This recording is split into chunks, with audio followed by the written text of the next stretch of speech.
ये कहानी राजस्थान के मेहंदीपुर में रहने वाले एक सच्चे भक्त की है, जिसकी उम्र लगभग 33 वर्ष थी। वो एक पुण्य आत्मा और महान भक्त था, जिसने खुद को पूरी तरह से भगवान की भक्ति और समाज की सेवा में समर्पित कर रखा था। उसने किसी कारणवश विवाह नहीं किया और हमेशा हर धार्मिक आयोजन, कथा या सत्संग में सम्मिलित होता था। सभी लोग उसे कहते कि बिना गुरु के मोक्ष नहीं मिल सकता, इसलिए उसने भी एक गुरु बनाया। भक्त रामायण का पाठ करता और कथा सुनाता था।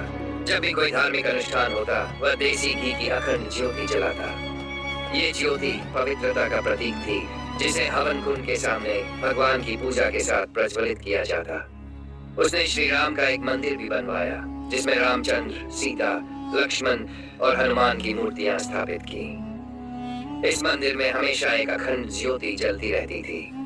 लोगों का विश्वास था कि अगर किसी को प्रेत बाधा होती तो वह भक्त के मंदिर में जाकर हनुमान, श्री राम, लक्ष्मण और सीता की मूर्तियों के सामने खड़ा होता और जैसे ही वह ज्योति को देखता, उसकी प्रेत बाधा उसे छोड़ देती। लोग देखते कि भूत या प्रेत बाधा से पीड़ित व्यक्ति वहां आकर चिल्लाता, बाबा मुझे छोड़ दो, मैं फिर कभी नहीं आऊंगा।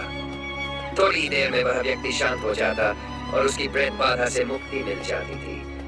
भक्त भी ये सब देखा करता और जो भी पीड़ित उसके पास आता, उसे वह अपने गुरु के आश्रम ले जाता और उसकी प्रेत बाधा को दूर करने में मदद करता। एक दिन उसके गुरु बीमार हो गए और इलाज के लिए दूर शहर चले गए। लगभग 6 महीने बाद उनका देहांत हो गया।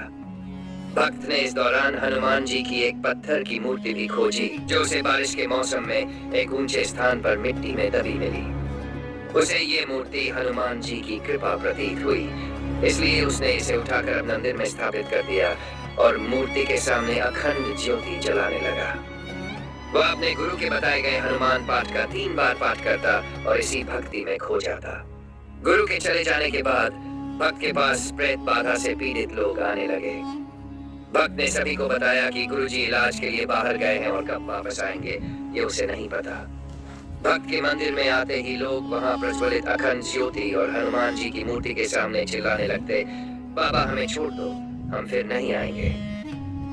इस तरह भक्त का नाम चारों ओर फैल गया और जो लोग पहले गुरु के पास जाते थे, वे अब उसके पास आने लगे। धीरे धीरे इस भोले भक्त में एक भ्रम उत्पन्न हो गया कि उसमें भी गुरु जैसी शक्ति आ गई है। वह महंत बन गया और उसके अंदर धीरे धीरे अहंकार उत्पन्न होने लगा। उसने नए नए अनुष्ठान और महंगे भोज करवाना शुरू कर दिया।